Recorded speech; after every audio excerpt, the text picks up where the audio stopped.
అంటే మైండ్ ఇక్కడ లేకపోతే దేవుడు నడిపించాడు, దేవుడు సమయం ఇచ్చాడు. ఏదైనా ఒక్క మాట నేర్చుకుంటే, చాలామంది రాసుకుంటూ ఉంటారు. అంటే దేవుడు వారిని ఎక్కడైనా నిలబెడితే, ఎందుకంటే సుబ్బారావు ఉన్న దగ్గర పోయిన నెల అంతకుముందు నెల కమిటీ మీటింగ్ జరిగింది. ఆశీర్ బాబు ఒక వచనం తెలియచేశాడు.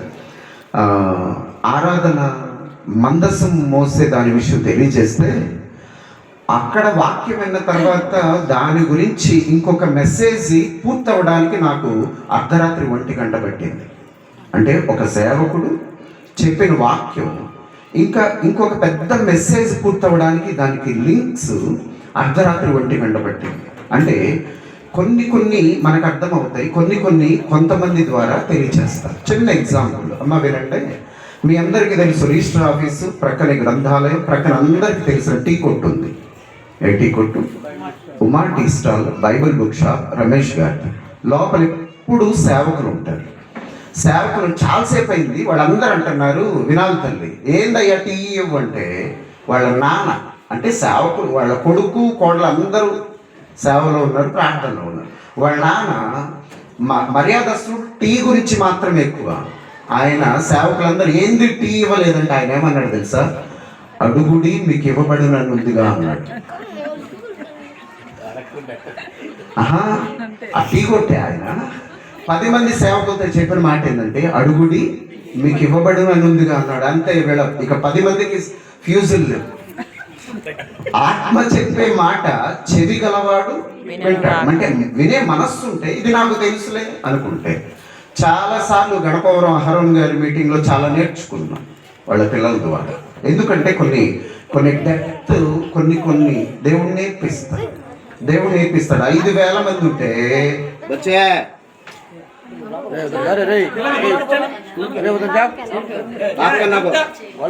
5,000 మంది ఉంటే దేవుడు ఎవరిని వాడుకున్నాడు? 5,000 మంది ఉంటే వాళ్ళకి భోజనం పెట్టడానికి ఎవరిని వాడుకున్నాడు? చిన్న పేరు రాశాడమ్మా, పేరు రాయలు. ఒక చిన్న పిల్లవాడు చరిత్రలో మిగిలిపోయాడు. ప్రకటన గ్రంథం 3వ అధ్యాయం 11 నుంచి చదువుదాం. సంఘములతో ఆత్మ చెప్పుచున్న మాట లవోదికీయలో ఉన్న సంఘపు దూతకు ఆమేన్ అనువాడును, నమ్మకమైన సత్య సాక్షి, దేవుని సృష్టికి ఆది అయ్యున్నవాడు చెప్పుచున్న సంగతులు ఏవనగా, నీ క్రియలను నేనెరుగుదును. నీవు చల్లగానైనను వెచ్చగానైనను లేవు. నీవు చల్లగానైనను వెచ్చగానైనను ఉండిన నీకు మేలు. దేవునికి స్తోత్రాలు. ఇదిగో సృష్టికి ఆది అయి ఉన్నవాడు ఆయనే, స్వయంభవుడు ఆయనే, సర్వాధికారి అయిన దేవుడు. ఇదే మాటని యోహాను గారు గట్టిగా నొక్కి పడుతూ ఒక మాట అంటున్నారు. యోహాను సువార్త 1వ అధ్యాయము 1వ వచనాన్ని చదువుదాం. ఆదియందు వాక్యముండెను, వాక్యము దేవుని యొద్ద ఉండెను, వాక్యము దేవుడై. మళ్ళీ అందరూ కలిసి చదువుతాం తల్లి. ఆదియందు వాక్యముండెను, వాక్యము దేవుని యొద్ద ఉండెను, వాక్యము దేవుడై. రైట్. ఇంతకీ ఒక్కొక్కళ్ళకి మైక్ ఇస్తే వాక్యం అంటే ఏంది చెప్పమంటే వెంటనే ఏం చెప్తారంటే బైబిల్ అని లేకుంటే అని చెప్తారు. ఇటు చూడమ్మా జాగ్రత్తగా. సాధారణంగా వాక్యం అంటే నీకు కనిపించే అక్షరాలని కానీ లేకుంటే దీంట్లో వ్రాయబడిన ఈ పరిశుద్ధ గ్రంథం అని చెబుతూ ఉంటారు. అయితే డెప్త్ మీనింగ్ ఏదో తెలుసా? ఆదియందు అంటే ఇక్కడ శబ్దమేమో వాక్యం అని చెబుతుంది. వాక్యము దేవుని యొద్ద ఉండెను, వాక్యమే దేవుడై ఉండెను అనడానికి ఆధారం ఏం తెలుసా? రండి యోనా గ్రంథం 1వ అధ్యాయం 1వ వచనం చూడు. యోనా గ్రంథం 1వ అధ్యాయం 1వ వచనం. అమిత్తయి కుమారుడై. యోనా గ్రంథం 1వ అధ్యాయం 1వ వచనం. యెహోవా వాక్కు అమిత్తయి కుమారుడైన యోనాకు. గట్టిగా చదవండి తల్లి అదే మాట మొదటి నుంచి. యెహోవా వాక్కు అమిత్తయి కుమారుడైన యోనాకు. ఇంకా గట్టిగా యోనాకు అంటే కనబడి. ఇప్పుడు చాలుతుంది. ఇప్పుడు అర్థమైందా? యోహాను గారేమో ఆదియందు వాక్యము ఉండెను, వాక్యము దేవుని యొద్ద ఉండెను, వాక్యము దేవుడై ఉండెను అన్నాడు. పాత నిబంధనలో ఆ వాక్యం ఏంటిదంట? డైరెక్ట్ గా కనబడి. Praise the lord. సృష్టికి ఆది అయి ఉన్నవాడు ఆయనే. ఆయన దేవుని దగ్గర నుంచి పంపబడినవాడు. ఆయన త్రియేక దేవుడై ఉన్నాడు.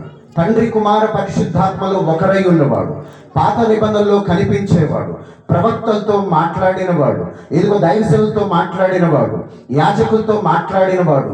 దేవుడు పంపబడినప్పుడు క్రొత్త నిబంధనలో మనకు కనిపించినవాడు. ఇదిగో మనం జరుపుకుంటున్న ఈ క్రిస్మస్ లో కనిపిస్తున్నవాడు నజరేయుడైన యేసయ్య. దేవునికి స్తోత్రం. గట్టించుదా హల్లెలూయా. రండి, రెండవ అనుభవం ఆయన విమోచకుడు. యోబు గ్రంథం 19వ అధ్యాయం. యోబు గ్రంథం 19వ అధ్యాయం. ఎన్నో వచ్చు ఇంకా వచ్చని చెప్పలేదు. యోబు గ్రంథం 19వ అధ్యాయము.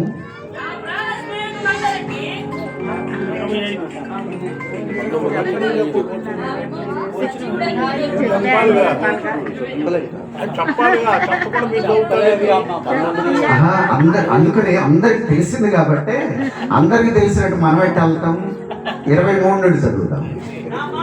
Very good. నా మాటలు వ్రాయబడవలనని హమ్మింగ్ వస్తుంది చూసుకో. వ్రాయబడవలనని నేనెంతో కోరుచున్నాను. అవి గ్రంథములో వ్రాయబడవలని నేనెంతో కోరుచున్నాను. అవి అందరు చదువుతారు. అవి ఇనుప పొగరుతో.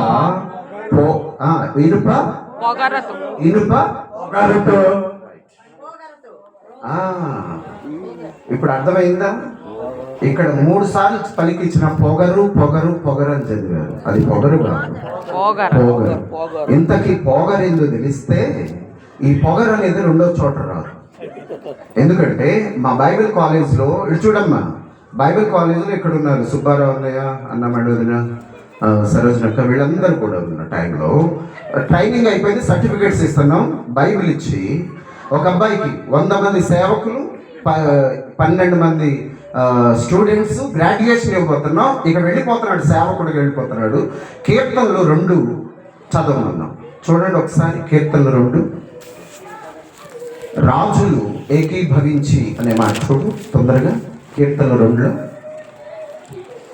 భూరాజులు అన్ని జనులు, అక్కడ చదువు. అన్ని జనులు ఎలా అల్లరి రేపుచున్నారు, తలంచుచున్నవి. భూరాజులు, అక్కడ చదవండి. భూరాజులు యెహోవాకు అభిషిక్తునికి విరోధముగా నిలబడుచున్నారు. ఎవరు? ఇంకా గట్టిగా ఎవరు? ఇంకా గట్టిగా ఎవరు? రైట్. అంటే అది పెద్ద ఆయన చెప్పాడు, వదిన చెప్పింది. 98 మంది సైలెంట్గా ఉన్నారు. మీలాగానే అక్కడోడు లేదు, ఎలుకలని చదివాడు. ఎందుకు ఏలికలు అనే పదం ఆ అబ్బాయి ఎప్పుడు వెళ్ళ. మనకి పల్లెటూరులో తెలిసిన పదం ఏంటంటే పీలికలు. ఆ పీలికలు ఏంది? బట్టలు చినిగిపోతే దాన్ని పీలికలు అంటారు. ఏలికలు వినలేదు కాబట్టి అతను విన్నదేంది? ఏలికలు. ఏమయ్యాడు? సేవకుడు అయ్యాడు. ఇప్పుడు అన్ని చోట్లకి వెళ్ళి ఏం చెబుతాడు? ఎలుకలని చెబుతాడు. యెహోవా ధర్మశాస్త్రమునందు ఆనందించుచు దివారాత్రము దానిని ధ్యానించువాడు ధన్యుడు. చదవటం వేరు, ధ్యానం వేరు. ధ్యానం వేరు, ఆనందించటం వేరు. Praise the Lord. హల్లెలూయా. ఏలికలని చదివాడు. ఏలికలు అంటే రాజులు. దేవునికి స్తోత్రం. ఏలుగెత్తి నేను మొరపెట్టుచున్నాను, ఏలినా వాని దయను నీ కోరుచున్నాను. ఏలుగెత్తి నేను మొరపెట్టుచున్నాను, ఏలినా వాని దయను నీ కోరుచున్నాను. ఏలుగెత్తి నేను మొరపెట్టుచున్నాను, ఏలినా వాని దయను నీ కోరుచున్నాను. దేవుని స్తోత్రం. వలీవా మినిస్ట్రీస్ రత్నకుమారి గారు రాసిన రత్నాల వంటి పాటల్లో ఇది అమూల్యమైనది. ఏలినా వాని దయను నేను కోరుచున్నాను. ఏలికలు అంటే రాజులు. Praise the lord. ప్రతి పదం గుర్తుంచుకోండి. ఒక వచనం చెబితే అమ్మా ఇటు వినండి దయచేసి అందరూ, వెనుకున్న వాళ్ళు కూడా వినండి. నా ఉసురు నీకు తగిలిద్ది అనేది బైబిల్లో ఉందా? వదిన వీళ్ళ సంగతి తేల్చడే ముందు ఏంది ఆ మాట అంటావు అనుకుంటారేమో. బైబిల్లో ఉంది. కొత్తిమీర ఉందా బైబిల్లో? గట్టి చెప్పు. ఉంది. పుదీనా కూడా ఉందంట. ఉంది. ఒక పదం నీ దగ్గర పెడితే ఇది బైబిల్లో ఉందా లేదా చూడకుండా చెప్పగలిగినంత ధన్యత జ్ఞానం సంపాదించుకోవాలి దేవుని కృపను. దేవుని కృపను బట్టి. జెండా బైబిల్లో ఉందా? ఒక్క చెయ్య లేచింది. ఉంది. జెండా బైబిల్లో ఉంది. ప్రేమ దేవుని బిడ్డలారా, ఖచ్చితంగా ఒక పదం నీతో పలికితే అది ఖచ్చితంగా నీకు తెలిసిన ఇదై ఉండాలి. చదవండి సార్ అన్నమాట. ఏలికలు ఏకీభవించి ఆలోచన చేయుచున్నారు. ఏలికలు అంటే రాజులు. రండి ఇందాక మాటలోకి వెళ్దాం. నా మాటలు వ్రాయబడవలని నేనెంతో కోరుచున్నాను. యోబు గ్రంథం 19:23. అవి గ్రంథంలో వ్రాయబడవలని నేనెంతో కోరుచున్నాను. అవి ఇనుప పోగరుతో బండ మీద చెక్కబడి. అక్కడ ఏంటిదంటే ఇది పొగరు కాదు, పోగరు. మనకు తెలిసిన పరిచయం ఉన్న పదం పొగరు, కానీ ఇక్కడ పోగరు వాడాడు. పోగరు అంటే ఎప్పుడైనా వీలున్నప్పుడు. ఇక్కడ అడ్రోడ్డు దగ్గర నుంచి క్రింద పురుషోపట్నం ఎంట్రన్స్ నుంచి కరెక్ట్గా పోతారం వరకు సుమారుగా 30 శిల్పశాలలు ఉన్నాయి. 30 శిల్పశాలలు ఉన్నాయి. ప్రతి శిల్పాన్ని చెక్కేటప్పుడు 3 రకాల ఐటమ్స్ వాడతాడు. ఒకటి రాయిని పగలగొట్టడానికి శ్రావణం అనే పదం వాడతాడు, అది బైబిల్లో ఉంది. శ్రావణం అనే పదం వాడతాడు, అది బైబిల్లో ఉంది. రెండోది ఈ ముక్కు చెవి ఇట్లాంటి డెలికేట్ ఇవి చెక్కేటప్పుడు ఇంకొకటి సన్నడిది వాడతాడు. మూడోది ఇగో ఈ చెంపలు, ఈ చిన్స్ ఇవన్నీ కూడా వాడేటప్పుడు వాడే వస్తువు పేరే పోగరు. ఇది యోబు గారు పరిచయం చేశాడు. యోబు గారి కంటే ముందు ఒక ఆయన వాడాడు. ఎవరాయన? పాత నిబంధన గ్రంథంలో మోషే 40 రోజులు దేవునితో పోరాడి 10 ఆజ్ఞలు తీసుకొని వచ్చే సమయానికి ఇశ్రాయేల్ అందరూ కలిసి చెయ్యకూడనిది దేవునికి వ్యతిరేకమైనది ఒకటి చేశారు. ఏంటిది? బంగారం మొత్తం కలెక్ట్ చేసి మా కొరకు దేవదూతను, మా కొరకు దేవతను, మా కొరకు ఒక విగ్రహాన్ని తయారు చేయమంటే యాజకుడై ఉండి, అన్నయ్య ఉండి, ఏర్పాటు చేయబడిన వ్యక్తి అయి ఉండి ఆయన ఒక దూడను చేసింది. అదే పోగరుతో. ప్రియమైన బిడ్డలారా, అక్కడ కనిపించిన పోగరు మరలా యోబు గారు కోరుతున్నాడు. ఏమని తెలుసా? నా మాటలు పోగరుతో చెక్కబడి. దేవునికి స్తోత్రం. నీ సాగదయేసు నీతో నా జీవిత కాలమంతా. నీ సాగదయేసు నీతో నా జీవిత కాలమంతా. యేసుతో నడిచేద్దాం, యేసుతో నడిచేద్దాం, యేసుతో నడిచేద్దాం, యేసుతో నడిచేద్దాం. పరమును చేరగా, పరమును చేరగా ఆలోకు వలె సాగుదా. నీ సాగుదా యేసు నీతో.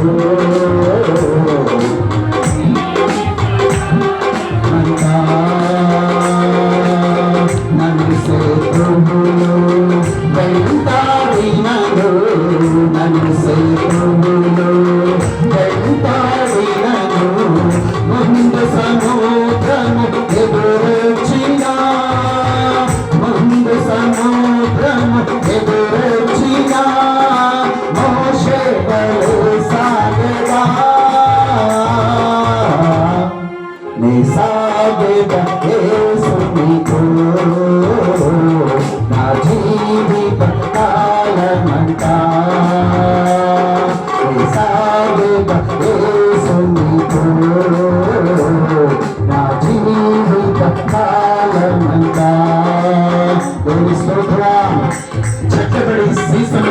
కట్టబడి నిత్యము నిలవబలనని నేనెంతో కోరుచున్నాను. రండి ఇప్పుడు 25వ వచనం కలిసి చదువుదాం త్వరగా, ఇంకా గట్టిగా, ఇంకా గట్టిగా.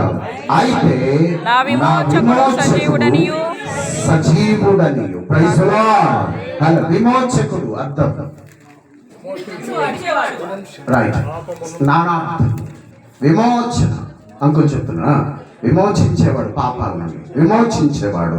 For I know that my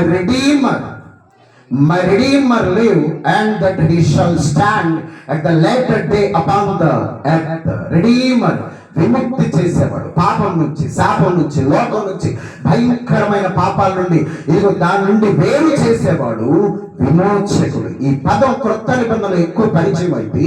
అయితే పాత నిబంధనలోనే యోబు గారు పరిచయం చేస్తున్నాడు ఏమని, నా విమోచకుడు. చదవండి సార్, నా విమోచకుడు సజీవుడనియు తరువాత ఆయన భూమి మీద నిలుచున్నని నేను తరువాత అంటే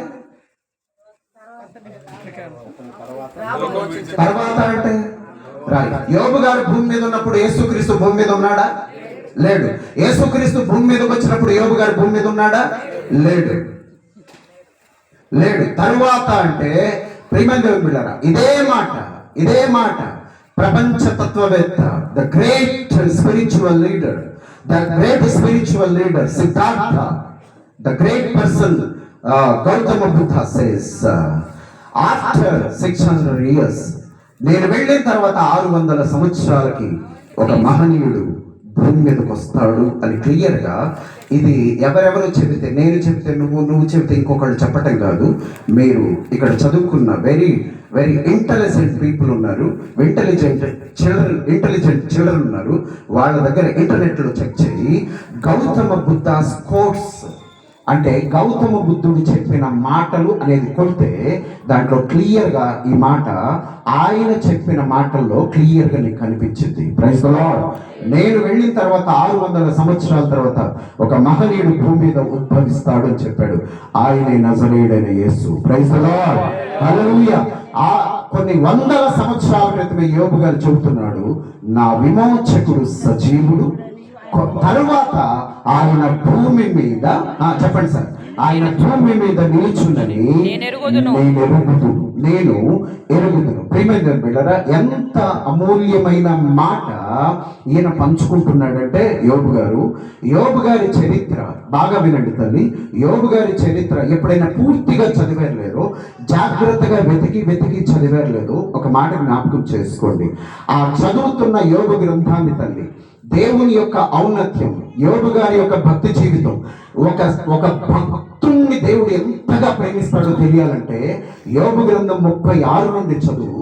అసలు చివరి ముగింపు వరకు బైబిల్ వదిలిపెట్టబుద్దిగా. Praise the Lord. హల్లెలూయా. ఎట్లా చదవాలి అంటే కీర్తన 1:1 చెప్పండి సార్. కీర్తన 1:1 దుష్టుల ఆలోచన చొప్పున నడవక, పాపుల మార్గమున నిలవక, అపహాసకులు ఎవరు వీళ్ళు?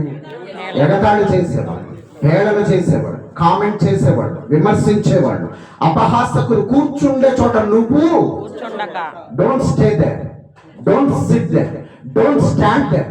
ఆ గుంపులోనే నువ్వు ఉండొద్దు. నా కిటికీలో నుండి, నా అల్లిక కిటికీలో నుండి నేను తేరి చూడగా యవ్వనుల మధ్య, ఆ బుద్ధి లేని వారి మధ్య పడుచువాడు ఒకడు నాకు కనిపిస్తున్నాడంటే అర్థం ఏంటంటే, నాకు కావలసిన వాడు ఎక్కడుండవలసిన వాడు ఎక్కడున్నాడు? బుద్ధి లేని వారి మధ్య కనిపిస్తున్నాడు. నువ్వు అక్కడ ఉండకూడదు. అపహాసకులు కూర్చుండే చోట నువ్వు కూర్చుండకూడదు. 2 అనుభవాలు చేత గుర్తుంచుకుంటాను. ఇగో డైలీ ఒక ట్యూషన్కి వెళ్తుంటే, 10th క్లాస్ ఆడపిల్లలు ట్యూషన్కి వెళ్తుంటే 6 పిల్లలు ఒక చోట కూర్చొని డైలీ కామెంట్ చేస్తున్నారు. ఈ పిల్లలు తలదించుకొని వెళ్తున్నారు. అప్పుడే ఒక అబ్బాయి కొత్తగా వచ్చి, ఇటు చూడమ్మా, అప్పుడే ఒక అబ్బాయి కొత్తగా వచ్చి ఈ గుంపులో చేరాడు. ఏ గుంపులో? ఎగతాళి చేసే గుంపులో. ఆ స్కూల్ పిల్లల్లో ఒక అమ్మాయి ఎస్ఐ గారు కూతురు.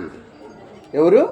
ఎస్ఐ గారు. డైలీ తలదించుకొని వెళ్ళే అమ్మాయి ఆ రోజే కొత్తగా వచ్చిన రోజే తలెత్తి చూసింది, వాడినే చూసింది. ఇంటికి వెళ్ళి వాళ్ళ నాన్నకి చెప్పింది. వీళ్ళందరినీ తీసుకొస్తే ఎవరిని గుర్తుపట్టింది? అపహాసకులు కూర్చుండే చోట కూర్చోవద్దని ముందుగానే చెప్పారుగా, గుర్తుంచుకో. కీర్తన మొత్తం ఎంత? 150. 150 కీర్తన లోపలికి వెళ్ళే నువ్వు ఫస్ట్ వచ్చిన ముందు నేర్చుకోమని నీ ముందు పెట్టు. ఫస్ట్ వచ్చిన నేర్చుకున్న తర్వాత లోపలికి వెళ్ళాలి. నేర్చుకున్న తర్వాత దాన్ని ప్రాక్టికల్గా తీసుకున్న తర్వాత నువ్వు లోపలికి వెళ్ళాలి. అది నేర్చుకోమన్నాడు. వెంటనే ఆ అమ్మాయి వచ్చి ఈ అబ్బాయే అంది. మామూలుగా పెళ్ళికి నలుగురు పెడతా ఉంటారు. ఎక్కువ బంధువులు ఉంటే ముందుగానే వారం ముందే స్టార్ట్ చేస్తారు, రోజుకు 3. ఈ అబ్బాయికి పాప ఆ రోజే పెట్టాడు. అన్ని నలుగురు ఆ రోజే పెట్టారు. అన్ని నలుగురు ఆ రోజు పెట్టారు. ఆ రోజు పెట్టిన తర్వాత ఇక అంతే, జీవితంలో ఆ బజార్లోనే కనిపించింది. ఎందుకు? ఒక్క స్ట్రోకే దూరం. ముందుగానే చెప్పాడు, అపహాసకులు కూర్చుండే చోట కూర్చుండకూడదు. రెండో అనుభవం బాగా గుర్తుంచుకో. The great Indian spiritual leader Swami Vivekananda, ఆయన ఒక ప్రాంతంలో ఉన్నప్పుడు ఒక కుర్రుడు ఏడుస్తూ వస్తున్నాడంట. ఏందయ్యా అంటే, అక్కడ కూర్చున్న పిల్లలు డైలీ నేను స్కూల్కి వెళ్తుంటే ఎగతాళి చేస్తున్నారండి నన్ను. ఆయన అబ్బాయిని పట్టుకొని పలికిన మాట, ఒకసారి వెనక్కి తిరిగి అన్నాడు. వెనక్కి తిరుగు. రైట్. నిన్ను హేళన చేసేవాళ్ళు ఎప్పుడు నీ వెనకే ఉంటారు. నువ్వెందుకు ఆ మాటలు పట్టించుకోకుండా సాగిపో. Praise the Lord. సాగిపో నా సన్నిధి తోడుగా వచ్చునని, సాగిపో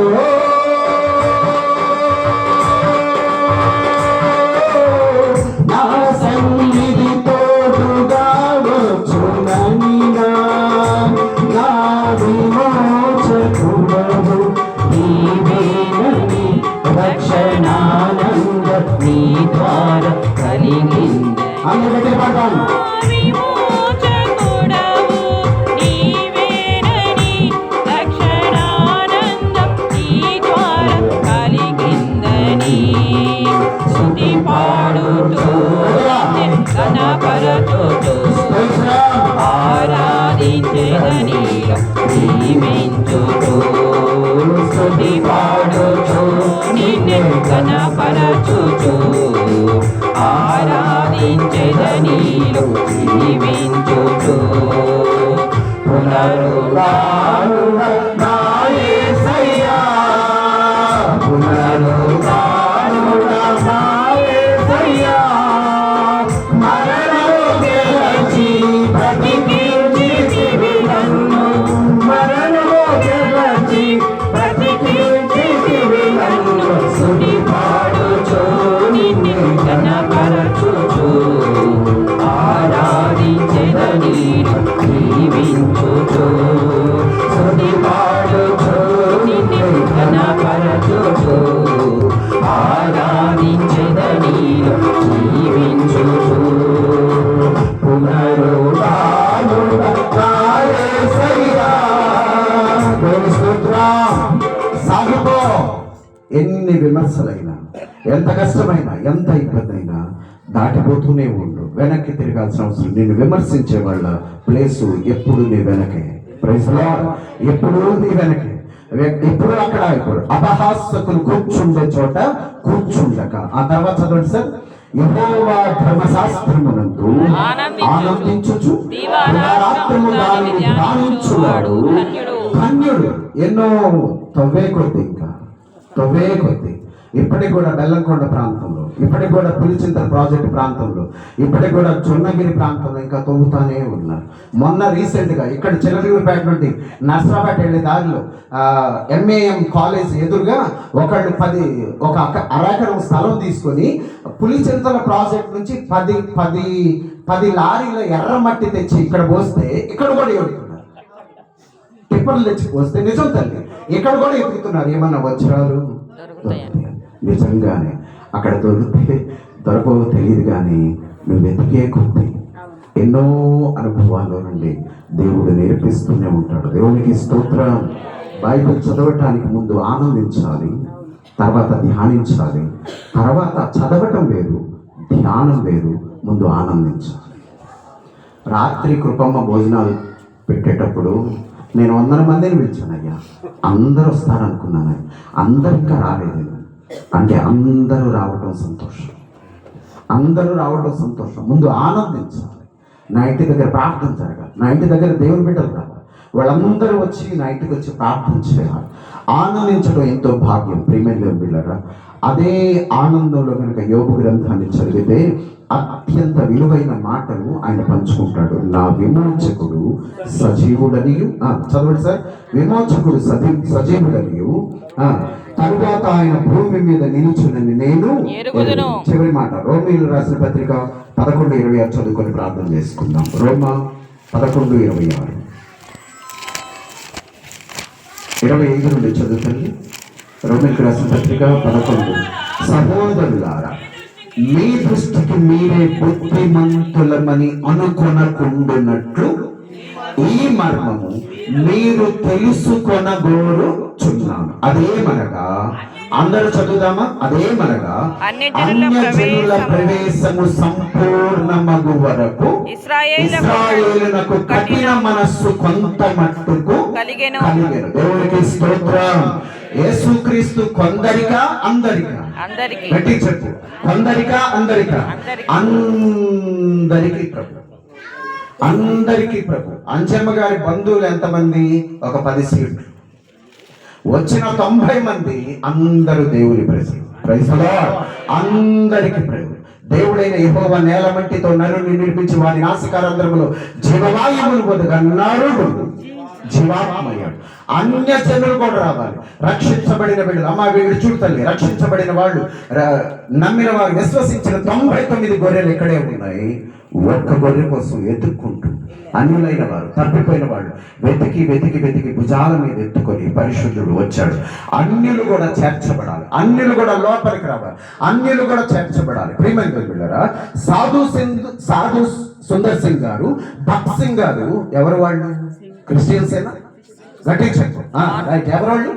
సిక్కు మతానికి సంబంధించిన వాళ్ళు. వెరీ వెరీ వెరీ వెరీ వాళ్ళ భక్తి జీవితం వెరీ టఫ్ గా ఉంటుంది. ఎందుకు తెలుసా?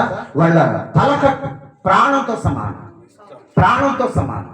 ఎందుకంటే ఒక కలెక్టర్ ఎట్లా రెడీ అయ్యి ఆఫీస్కి వెళ్తారో, డ్రెస్ కోడ్ కానీ, వేసుకున్న కోట్ కానీ, టై కానీ, షూ కానీ, బెల్ట్ కానీ, ఏది వేసుకుని ఎంత పర్ఫెక్ట్గా వెళ్తారో వాళ్ళ తలకట్టు అట్లా చూసుకుంటారు.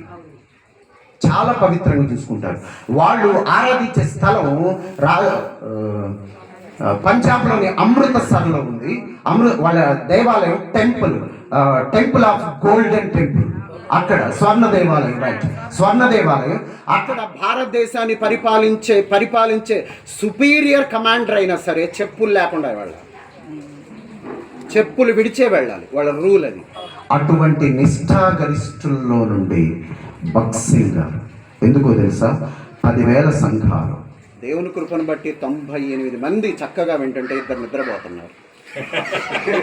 దేవుని కృపాది. మరి ఇప్పుడు అయిపోగానే 50,000 కట్టాలని వచ్చిద్దా నిద్ర? సాయంత్రమే 24 గంటల కడుపులు నొప్పి ఆపరేషన్ వచ్చిద్దా? చెప్పు, వచ్చిద్దా? రాత్రే ఆ రోడ్డు ఎడల్పు చేస్తున్నామని చెప్పి మార్కు పెట్టి వెళ్ళారు ఇంటికి, వచ్చిద్దా నిద్ర? మరి ఇక్కడ ఎట్టబడుతుంది?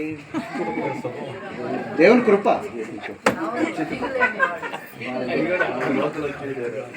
దేవుని కృప.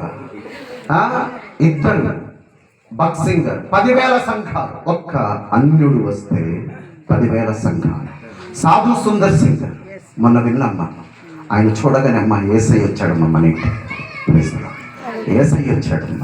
సాధు అన్యులు రావాలి. అన్యులు వాళ్ళు వచ్చేంత వరకు యూదులకు కఠినమైన ఉంటుంది. అక్కడ దాకొద్దు.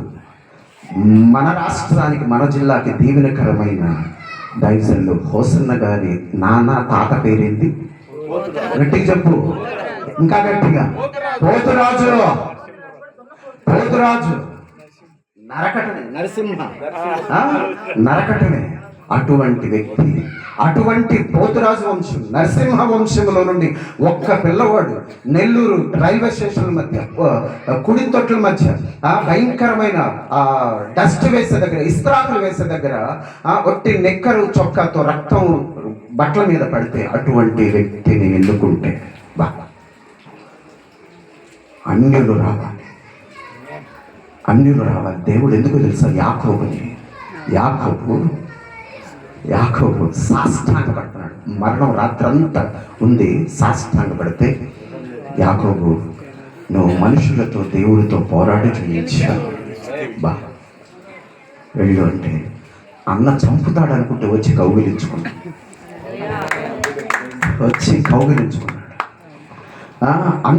అన్యులు రావాలి. వాళ్ళు ఒక్కళ్ళు అడుగు పెడితే వేల సంఘాలు. పౌలు గారు యేసయ్య పేరు చెప్తే పొడుచును. అయ్యా అతను కళ్ళు లేవయ్యా అని దైవసేనుడు పంపిస్తే, అయ్యా నీ పేరు చెప్తేనే చంపాడంటే నాకు తెలుసు. నా కొరకు ఎన్ని శ్రమలు అని ఎవరు సమీపించలేని తేజస్సులో వసించు నా యేసయ్యా. ఎవరు సమీపించలేని తేజస్సులో నా యేసయ్యా. నీ మహిమను ధరించిన పరిశుద్ధుడా నా కంట పడగానే, నీ మహిమను ధరించిన పరిశుద్ధులు నా కంట పడగానే, ఏమవుతుందో నేనేమవుతుందో, ఏమవుతుందో నేనేమవుతుందో, ఎవరు సమీపించలేని తేజస్సులో వసించు నా యేసయ్యా. దేవుని స్తోత్రం. అన్యజనులు చదవండి సార్. అన్యజనులు సహోదరులారా, మీరు దృష్టికి మీరే బుద్ధిమంతులు అని అనుకున్నట్లు ఈ మర్మము మీరు తెలుసుకొనగోరుచున్నాను. అదేమనగా అన్యజనుల ప్రవేశము సంపూర్ణమగు వరకు ఇశ్రాయేలునకు కఠిన మనస్సు కొంత మట్టుకు కలుగు. వారు ప్రవేశించున్నప్పుడు విమోచకుడు సియోనులో నుండి వచ్చి యాకోబులో నుండి భక్తిహీనతను తొలగించును. దేవునికి స్తోత్రం. గట్టించడం హల్లెలూయా. ప్రేమైన దేవుని ఏసన్న గారు ముగింపు వీడియో ఎప్పుడైనా చూడకపోతే చూడండి. ఏసన్న గారి దగ్గరికి ఒక అతను వచ్చి, అయ్యా ఒక్క పాట 45 నిమిషాలు పాడుతున్నావు ఎట్టా అంటే, సరే అది నువ్వు కూడా పాడగలవు కానీ నా సాక్ష్యం క్యాసెట్ ఎప్పుడైనా చూసారో చూడమని. నాలాంటి అనుభవం కనుక ఉంటే నాకంటే గొప్పగా పాడగలవు అన్నాడంట. దేవునికి స్తోత్రం. హల్లెలూయా. పోతురాజు వంశము నుండి, నరసింహుల వంశము నుండి వచ్చిన ఒక్క అన్యుడిని పట్టుకుంటే వేల సంఘాలు. ఇదిగో వారందరూ రావటం సంపూర్ణమైన తరువాత యాకోబులో విమోచకుడు సియోనులో నుండి వచ్చి యాకోబులో నుండి భక్తిహీనతను తొలగించును. దేవునికి స్తోత్రం. హల్లెలూయా. ప్రియమైన బిడ్డలారా, నా విమోచకుడు సజీవుడు. ఏ స్థితిలో ఉన్నా, ఏ పరిస్థితిలో ఉన్నా, ఆ సమయాన్ని బట్టి, ఈ క్షణాన్ని బట్టి దేవుని కనపరచడం. దేవా, ఈరోజు ఇక్కడ ఉండగలిగాను, ఈరోజు నీ మాటలు వినగలుగుతున్నాను, ఈరోజు కొద్ది క్షణాలు నీతో గడపగలిగే భాగ్యము మాకు ఇచ్చినందుకు దేవాన్ని కొందనాలని ప్రార్థన చేస్తున్నాం. అందరూ ప్రార్థనకి ఒక నిమిషం అందరూ ప్రార్థనకి మరి వచ్చిన ప్రియులు రాజరత్నం గారు విత్తబడిన వాక్యం కొరకు ప్రార్థన చేస్తారు. దయచేసి అందరూ ప్రార్థనకి పడిద్దాం. స్తోత్రం, స్తోత్రం, స్తోత్రం, స్తోత్రం, స్తోత్రం.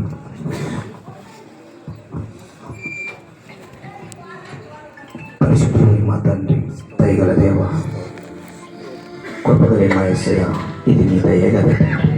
అల్పమైన మమ్మల్ని మీరు ప్రేమించి పరలోకము నుండి విడిచి ప్రభువా